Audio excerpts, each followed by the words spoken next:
ताउन, महामारी, काली आंधी, प्लेग।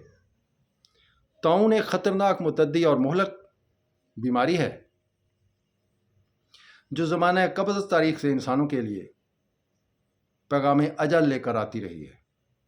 इसकी हलाकत आफरीनियों की वजह से हिंदू उसे महामारी यानी वसी पैमाने पर हलाकत करने वाली का नाम देते हैं, क्योंकि मरीज़ के जिस्म पर इससे स्याह धब्बे पड़ जाते हैं। इसीलिए इसे काली आंधी और स्याह मौत के नामों से इसे पुकारा जाता रहा है।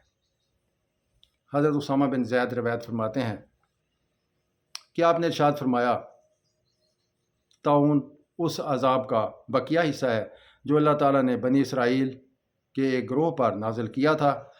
अगर ये अज़ियत किसी शहर में इस वक्त नाजिल हो जब तुम वहाँ मौजूद हो तो फिर वहाँ से ना निकलो, और अगर ये उस वक्त आए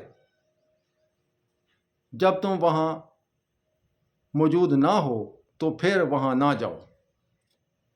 एक और रवायत के मुताबिक आपने इरशाद फरमाया, ये वबा एक दहशत है जिससे अल्लाह ताला ने तुमसे पहली उम्मतों को हलाक किया था।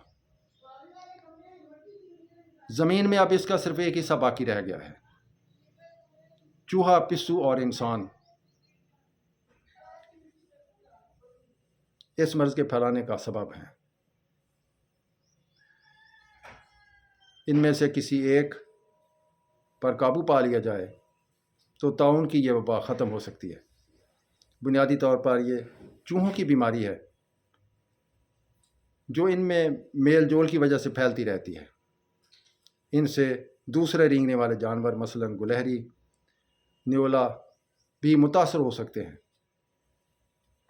इनके जिस्मों पर पलने वाले पिस्सू जरासीमों को बीमार चूहों से इंसानों तक पहुंचाते हैं। ये खिदमत जुएं और खटमल भी सर अंजाम देते हैं।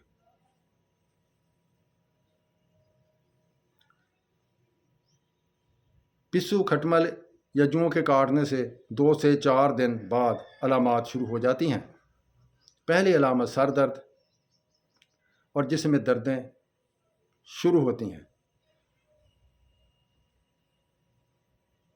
अगर कोई शख्स ताउन के किसी मरीज़ के पास बैठा हो या उसकी सांस के ज़रिए खारिज होने वाले जरासीम की ज़द में रहा हो तो फिर गिल्टियाँ नमूदार नहीं होती और बीमारी बराह रास्त नमूनियाई ताउन की सूरत में ज़ाहिर होती है।